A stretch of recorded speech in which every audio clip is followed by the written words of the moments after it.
Olá, bom dia para você. Seja bem-vindo a essa edição.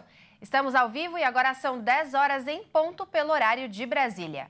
Vamos juntos conferir os destaques do Brasil e do mundo desta quinta-feira.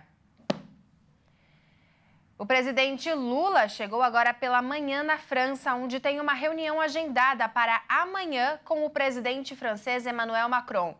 Hoje, ele tem um encontro marcado com a ex-presidente Dilma Rousseff, que é presidente do Banco do BRICS, e também com diversos líderes africanos. Nos 2 dias em que ficou na Itália, o presidente brasileiro cumpriu uma extensa agenda de compromissos que incluiu reuniões com o presidente e a primeira-ministra do país. O presidente Luiz Inácio Lula da Silva foi recebido no Palácio Chigi pela primeira-ministra italiana Giorgia Meloni. Inicialmente, o encontro entre os dois não aconteceria por questões de agenda. A reunião, no entanto, foi confirmada de última hora, quando o presidente já estava em voo rumo à Itália. Havia preocupação da diplomacia de ambos os países de que a passagem de Lula pelo país europeu, sem a reunião com a primeira-ministra, pudesse simbolizar que as divergências ideológicas poderiam afetar as relações entre Brasília e Roma. Mais cedo, Lula foi recebido com honras militares pelo presidente da Itália, Sérgio Mattarella. O encontro aconteceu no Palácio Quirinale, que é a residência oficial da presidência italiana. Em suas redes sociais, o presidente brasileiro disse que o tema principal das conversas com Mattarella foi o estreitamento das relações entre os dois países, mas também conversou sobre o acordo entre a União Europeia e o Mercosul. E o presidente da Câmara dos Deputados, Arthur Lira, deve receber nesta manhã pelo menos 15 governadores dos estados brasileiros para tratar do texto da reforma tributária. O encontro seria para debater pontos sensíveis da reforma tributária antes da apresentação da proposta final do texto e para buscar um consenso sobre a formatação do Fundo de Desenvolvimento Regional. Lira falou estar aberto para ouvir sugestões dos governadores e que espera que a questão de divisão dos fundos seja resolvida. Lira ainda pontuou que temos que respeitar as diferenças de cada estado e todos têm que ser contemplados. E como era esperado, o Copom manteve a taxa de juros em 13,75%, o maior patamar desde 2017. Apesar das pressões do governo Lula, que defende a redução da taxa Selic, o Comitê de Política Monetária manteve a taxa básica de juros inalterada em 13,75%. Essa decisão já era esperada pelo mercado. Em um comunicado, o comitê indicou que ainda existem riscos sobre a inflação, como eventuais pressões globais sobre os preços e incertezas residuais sobre a votação do arcabouço fiscal. Diferentemente das últimas reuniões, foi retirada a frase que afirmava que o Banco Central poderia voltar a elevar os juros caso a inflação subisse, mas a autoridade monetária não informou se pretende reduzir a Selic. A taxa continua no maior nível desde janeiro de 2017, quando também estava em 13,75% ao ano. Essa foi a 7ª vez seguida que o Banco Central não alterou a Selic. E atenção aos estudantes! O prazo de inscrição do Sistema de Seleção Unificada do segundo semestre termina nesta quinta-feira, às 23h59. O programa usa as notas do Exame Nacional do Ensino Médio de 2022 para selecionar alunos que estudarão em universidades públicas.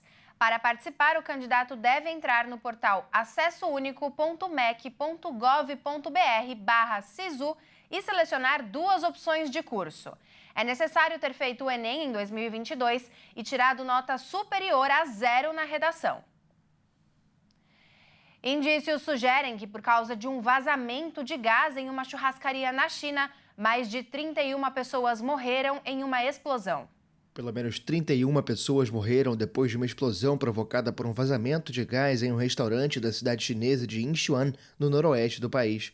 O acidente aconteceu na véspera do feriado de 3 dias de Festival do Barco do Dragão, um período de grande atividade na China. A agência estatal chinesa Xinhua informou que 7 pessoas recebem tratamento médico, entre elas uma em estado crítico. 2 sofreram queimaduras graves, 2 tiveram ferimentos leves e 2 apresentaram arranhões por estilhaços de vidro.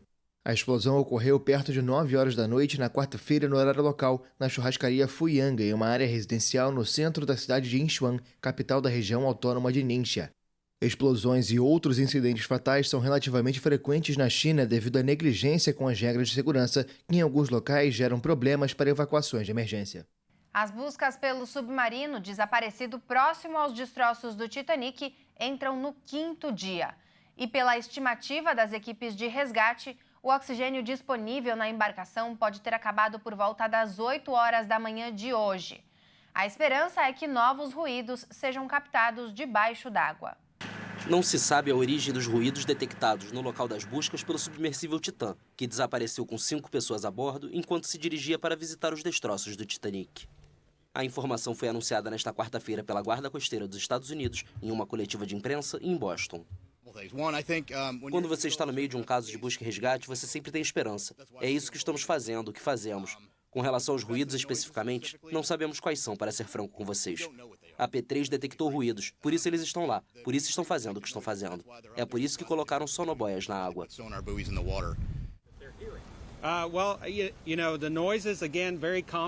Os ruídos, de novo, muito complexos no oceano. Você tem que ser um analista acústico e tem que ter contexto. Eles estão tentando juntar todas as peças. Os ruídos foram descritos como batidas, mas, novamente, eles têm que colocar todo o quadro em contexto. E eles têm que eliminar potenciais fontes artificiais que não o Titã.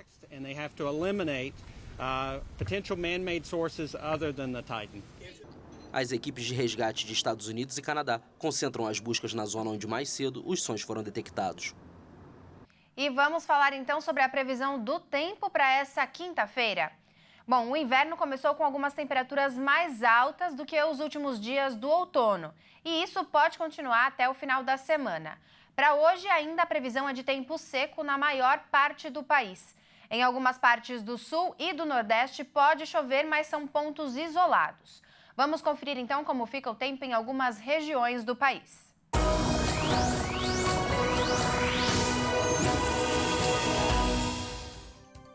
Começamos por Porto Alegre, no Rio Grande do Sul. A previsão é de chuva pela manhã e ao longo do dia pode aparecer um sol com muitas nuvens à tarde. A máxima pode chegar a 20 graus. Na região nordeste do país, o tempo já muda um pouco. Em Aracaju, no Sergipe, a previsão é de que o dia seja de calor com pancadas de chuva à tarde e à noite e a máxima pode chegar a 29 graus. E para finalizar, a gente vai falar aqui de São Paulo, que na capital paulista a previsão é de que o dia seja de sol e sem chuva. E a máxima pode chegar a 25 graus.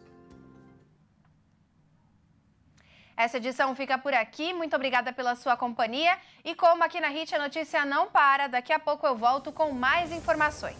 É às 11 horas, não perca. Até mais!